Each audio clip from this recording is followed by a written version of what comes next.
ಆಯ್ತು ಸರ್, ಹೇಗಿದ್ದೀರಿ? ಸೂಪರಾಗಿ ನೀವು ಇದ್ರೆ super madam. After Bigg Boss ಆದಮೇಲೆ ಮಾರಿಗೋಲ್ಡ್ ಬರ್ತಿದೆ. ಮಾರಿಗೋಲ್ಡಲ್ಲಿ ಮಾರಿ ಯಾರು, ಗೋಲ್ಡ್ ಯಾರು ಅಂತ?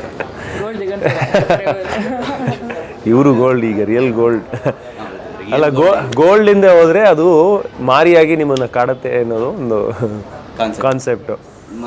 ಮಾರಿಗೋಲ್ಡ್ ಅಂತಲೇ ಯಾಕೆ ಹೆಸರು? ಅದು ಏನಂದರೆ ಗೋಲ್ಡನ್ನ ಮಾರಿ ಅಂತ, ಅದು ಮಾರಿ ಗೋಲ್ಡ್ ಅಂತ. ಮಾರಿಗೋಲ್ಡ್ ಬಿಸ್ಕೆಟ್ ಕೇಳಿದ್ದೀನಿ. ಆಲ್ಮೋಸ್ಟ್ ಎಲ್ಲ ಬಿಸ್ಕೆಟ್ ಹಾಕ್ತೀರಾ ಇಲ್ಲ ಬಿಸ್ಕೆಟ್ ತಗೋತಾ ಇದ್ದೀರಾ ಅಂತ. ಅದು ಸಿನಿಮಾ ನೋಡಿದ್ಮೇಲೆ ನಿಮಗೆ ಗೊತ್ತಾಗುತ್ತೆ. ಒಂದು ಅದೇ ಥ್ರಿಲ್ಲರ್, ಕ್ರೈಮ್ ಥ್ರಿಲ್ಲರ್. ಆಸೆಯ ದುಃಖಕ್ಕೆ ಮೂಲ, ಅಂದರೆ ದುರಾಸೆ ಬಂದರೆ ಮನುಷ್ಯಂಗೆ ಏನೇನಾಗುತ್ತೆ ಅನ್ನೋದು ಒಂದು ಥ್ರೆಡ್ ಅದು ಇಟ್ಕೊಂಡು ಈ ಸಿನಿಮಾನ ಮಾಡಿರೋದು. ಒಂದು ಒಳ್ಳೆ crime thriller, fast ಪೇಸಲ್ಲಿದೆ.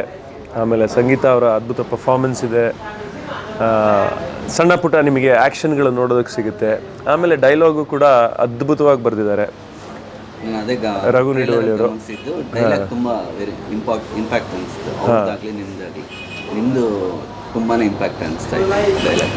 Thank you. ಬರ್ದಿದೆ ಸರ್ ಡೈಲಾಗ್ ರಘು ನಿಡುವಳ್ಳಿ ಅವರು ಡೈಲಾಗ್ ಬರೆದಿದ್ದಾರೆ.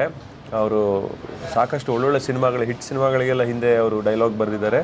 ಅದೇ ಥರ ಈ ಸಿನಿಮಾದಲ್ಲೂ ಐ ಥಿಂಕ್ ಅವ್ರದ್ದು one of the best work ಅಂತ ಹೇಳ್ಬೋದು. ತುಂಬ ಚೆನ್ನಾಗಿದೆ. ನಾನು ಆ್ಯಕ್ಟ್ ಮಾಡಬೇಕಾದ್ರೂ ಅಷ್ಟೇ ಡೈಲಾಗು ತುಂಬ ಅಂದರೆ ಇಂಪ್ಯಾಕ್ಟ್ಫುಲ್ ಇತ್ತು, ಮಜಾ ಇತ್ತು. ನಮಗೆ ಆ ಡೈಲಾಗೆಲ್ಲ ಹೇಳೋದಕ್ಕೆ ಖುಷಿ ಆಗ್ತಾ ಇತ್ತು.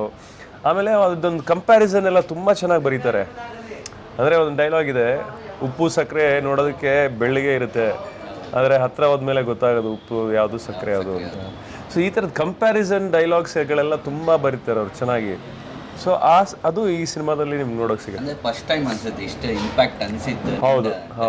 ನಮ್ಮ ಡೈರೆಕ್ಟ್ರು ರಾಘವೇಂದ್ರ ನಾಯಕ್ ಅವರು, ಆಮೇಲೆ ರಘು ನಿಡುವಳ್ಳಿ ಅವರು ಇಬ್ಬರು ಕ್ಲೋಸ್ ಫ್ರೆಂಡ್ಸ್. ಹಂಗಾಗಿ ರಾಘು ಅವ್ರಿಗೋಸ್ಕರ ಅವರು ಎಕ್ಸ್ಟ್ರಾ ಎಫರ್ಟ್ ಹಾಕಿ ಚೆನ್ನಾಗಿ ಬರೆದಿದ್ದಾರೆ. ಅಂದರೆ ಲವ್ ಸ್ಟೋರಿಗಳು ಜಾಸ್ತಿ, ಲೈನ್ಗಳು ಜಾಸ್ತಿ ಹೇಳ್ತಾರೆ.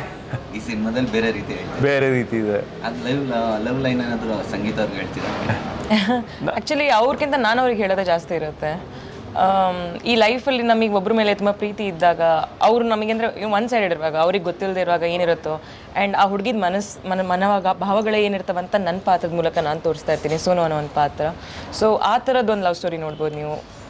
ಟಿಪಿಕಲ್ ಲವ್ ಸ್ಟೋರಿ ಟೈಪ್ ಏನು ಹೋಗಲ್ಲ ಅಂತ ಹೇಳ್ಬೋದು. ಒಂದು ಸಸ್ಪೆನ್ಸ್ ಏನಾದರೂ ಇರುತ್ತೆ? ಖಂಡಿತವಾಗ್ಲೂ ಇರುತ್ತೆ. ಖಂಡಿತ. ಎಸ್, ಅದರಲ್ಲೂ ಇದೆ. ಸಿನಿಮಾದಲ್ಲೂ ಸುಮಾರಷ್ಟು ಜಾಗದಲ್ಲಿದೆ.